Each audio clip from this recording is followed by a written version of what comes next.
What's going on, everyone? Welcome to the shop. Today we are hopefully going to jam out on some unboxings, but before I do that, come over here.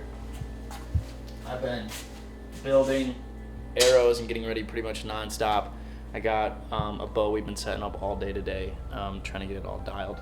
But I figured since I'm going to get probably tons of questions about this because I'm mixing it up a little bit this year, hunting arrows this wise, I'm running an Easton Axis 300 spine blazer heat vanes with lighted nocks again this year because it is way more fun to watch lighted nocks go through deer. So decided to do that this year. But today, what we're going to be doing is we're going to be unboxing this bad boy right here. Fresh off the press, Lancaster Archery Supply.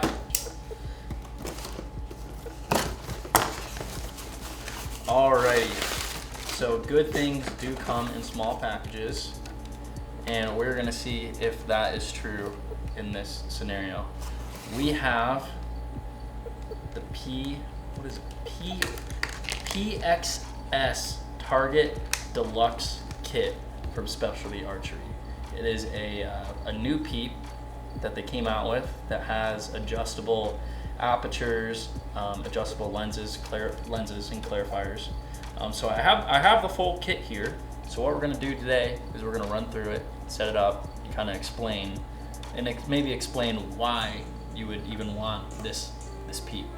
If you're a hunter, you know, why would you want this? If you're a target archer, why you would want this. So we're gonna dive right in and see what this is all about.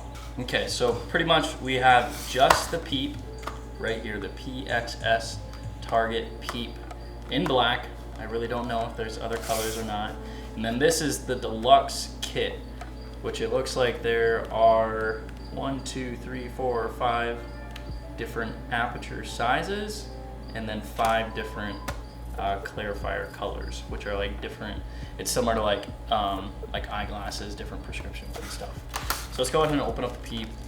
This is a similar system to a Peep that I ran a lot, the Hamsky Peep, but it's just another option. Right off the bat, it looks pretty dang clean. I apologize, my hands are very dirty right now, and I have washed them about 5,000 times, but I've been modifying stuff and using glue and all sorts of stuff, so my hands are pretty nasty right now, so I apologize. Okay, so next we're gonna open up the full kit here, and what you get is this little box. Oh, they even label them for you. So 0.5, 1, 1.5, 2, and 3. And that must be all of your different levels of your clarifiers. And then these, oh wow. So it looks like you don't even need a tool or anything because it has this little grippy part. And you take your actual Peep. Looks like you just spin it in. Oh wow, that's pretty cool. No tools required. Threads are a little sticky. Nice. So pretty much what I'm doing here is this Peep has no aperture in it at all right now. And all of these are different size apertures, which are just different diameters of the hole that you look through. So you can see like that one's super small. And then this one, yeah, that one's quite big. So let's just take one. Let's see if I can actually fit it in. There are threads there. The threads are just really tight. Really, really tight.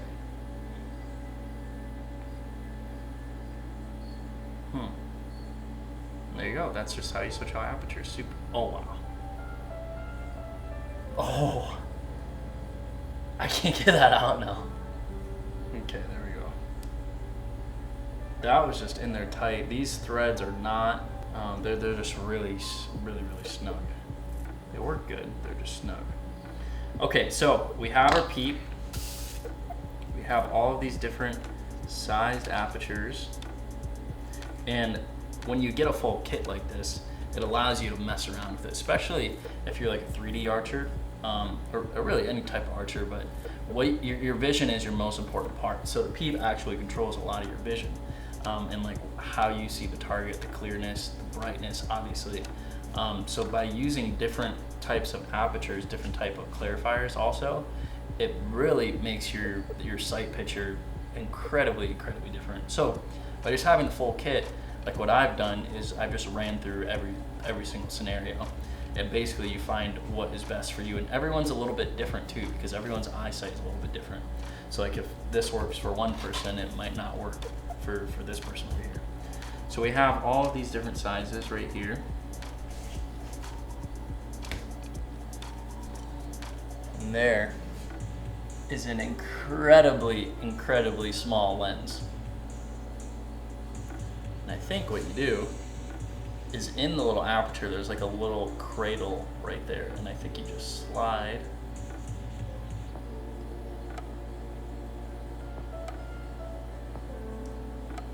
Oop.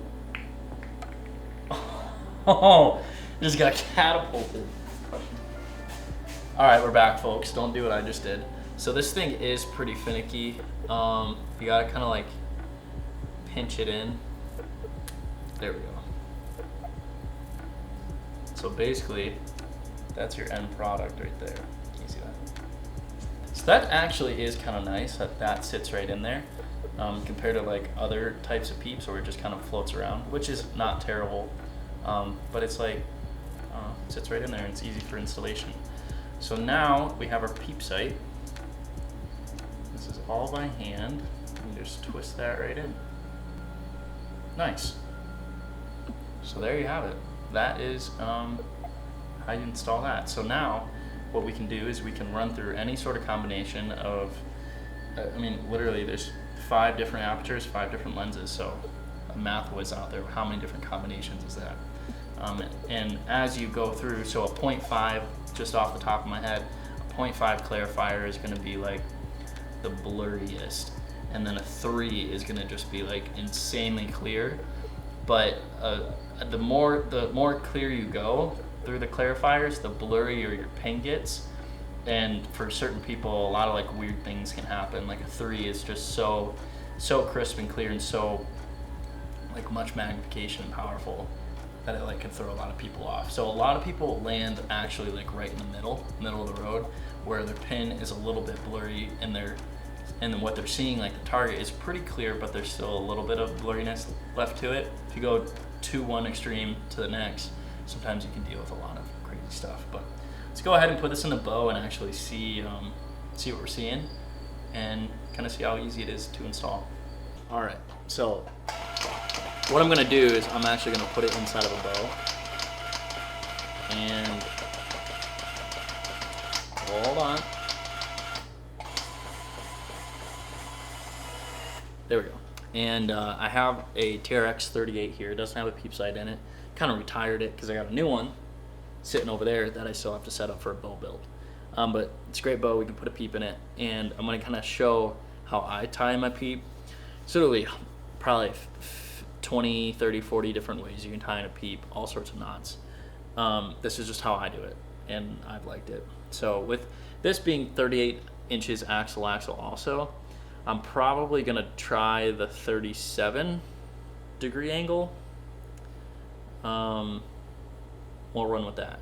Also with the specialty peep, you're gonna look through the piece you like screw into the front. You don't wanna look through it backwards. Although I really don't know if that would matter too much, but you look through the little piece you screw in. A lot of people always ask why this little fuzzy thing is there, and that is the factory divider of like the string middle. So I always just leave that in there unless I take it out for whatever reason, but a lot of my bows I just keep it in there. And for this instance, I have another one right here, which was middle of the string. Sometimes if you like lose the center of the string, I don't think it actually would mess with too much if you just like count them and it's not actually the 2 strands. But anyways, let's see how this fits in here. So that would be the 37 angle right there. Should be fine. I'm actually gonna pull it back. Yeah, so you want the peep kind of like, you know, level and parallel with the ground. That looks pretty good right there. It's a little crooked, but that should be fine. But if I was shooting like a 20, like a hunting bow pretty much, you would want a 45 degree angle. because it's just a shorter ball. Okay. So you can pretty much use any type of serving material for Peep Side. It really doesn't matter. It's not as sensitive as like the actual serving. So I don't even know what kind this is right here. Just some BCY stuff. And the first thing you always want to do is, before you shoot it, you cannot shoot a Peep Side. I've heard of guys like freaking like launching and bouncing off the wall or hitting them in the eye. They can be dangerous. So before you shoot a bow, you have to just put some simple knots around it. So I just do like the basic knot, like the over underhand knot or whatever they call it. If I can get it lined up right. You just tie on top once, get it snug. Tie on the bottom. Get snug, go back up to the top. Do one more, and then you're gonna do what's a square knot. So whatever way you just did, do the opposite. Just tighten it down, kind of like cinches down on each other. You can either cut that or burn it, or you can just burn it. Touch it, and really you could shoot it like this. A lot of people do shoot it like this. You're just more prone to your peep moving, because right now I just moved you 20 yards literally if you shot that. So a lot of times if you're in a tournament or hunting situation and you bump your peep on something, or your whole sight tape's like 2-3 yards off and you don't know why, a lot of times peep sight can be off. I actually missed a deer because my peep sight was moved. And what you can do is you take a little Sharpie and you mark little lines on your string, one on each side, and if it does get moved, you'll see it and you can move it right back. And that's actually what happened in the field. I saw that it was moved it right back, and that was fine. So now we're gonna do our tops and our bottoms. There's a couple ways you can do this. I'll do it each way, I guess. Oh, we have the time. So if you have a bow press, I recommend putting like a little bit of tension on it so you can get these even tighter, or like you can get them tighter together. There's a little bit of slop in it, so you can just get as tight to the peep as you can. Because the tighter to the peep you can get, the less it's gonna move. One on the bottom. And it's okay if it's not tight on that first one. After 2 or 3 more, it's all gonna tighten up.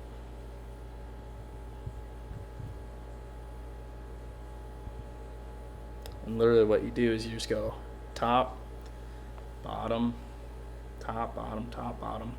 Pretty much for as long as you want. You don't want to go crazy long, but I'd say a good 8 to 10 is definitely adequate. 6 if you're feeling risky.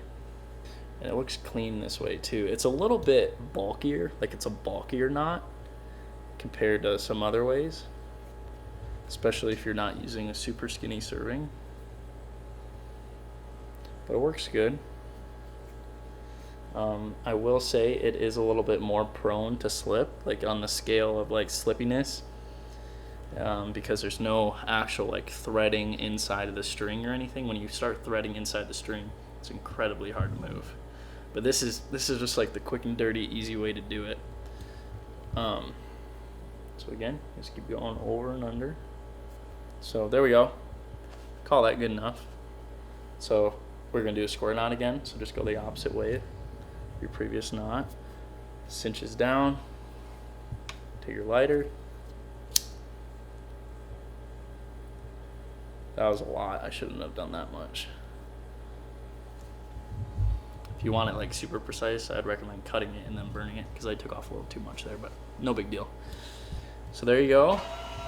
This is really the easiest, fastest way to do this. And but now we'll do the top a different way. But that's even just so clean, like they just stack right next to each other. It looks cool. I don't know the names of all these knots. I just know them, so don't quote me on anything. This next one is the same way that how you do serving. So what you're gonna do first is you're gonna thread your tag in through the little hole in the peep here. And you're just gonna lay it down and you just do like the complete opposite if you're on the other side. Put a little bit of tension on the string again, and you're doing a couple wraps around. You just literally like can do it kind of loose, because until you get going you really can't get much tension. And what I actually like to do is I like to do a couple wraps and then like scooch it all a little higher. So I'll actually go like that, scooch it, and then pull on your long end, get a little tight.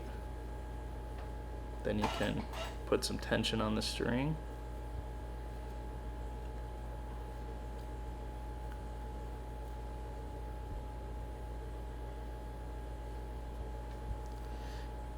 And you can go really crazy on this and be super tight and precise, or you can do it kind of fast. But pretty much what you're doing is you're just wrapping this, just one next to the other. So you just want to make sure it's lined up right to the next one. You don't want to go over, obviously you don't want to go like over one accidentally. But pretty much you're burying this little tag end. You're laying it down and you're just burying it. And that's what I was saying earlier, like this, when it's complete, is very hard to move. You can see that one's like bulged out a little bit because that's where it came up through the string. Just pull on it a little bit. And what you can do now is, wherever my knife is, you actually cut that tag in.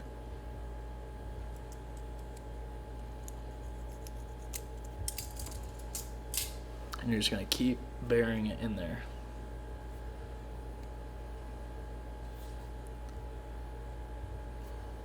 So again, like length is all subject to change. There's really no correct way to do that. All right, so we got a decent amount right here. And I do like to do these a little bit longer than these like half hitch knots. I don't know why, I just end up doing that way. So now what you're going to do is you're going to essentially like make a mini version of what we just did off to the side and cinch it back down on itself. So I'm coming up in the bottom right now. You're going to lay over your tag end on top, and then you're going to come back through underneath like that circle you just made. And you're going to do that about, I don't know, 6, 7, 8 times. And what that is doing is you're prepping to make like a little cinch on itself. So once you have those wraps right there, and you can be kind of loose about it, you're actually going to lay this tag end on this string, and you're always going to want to make sure you keep tension on the serving you just made. So now what I like to do is you just kind of press down on that little tag end, and you're going to start to wrap. You kind of have to hold it there for a second. You're going to wrap onto that little tag that you just created. And as you wrap on the right, it unravels on the left. So pretty much you just have this loop of string that you're going to cinch down on top of each other.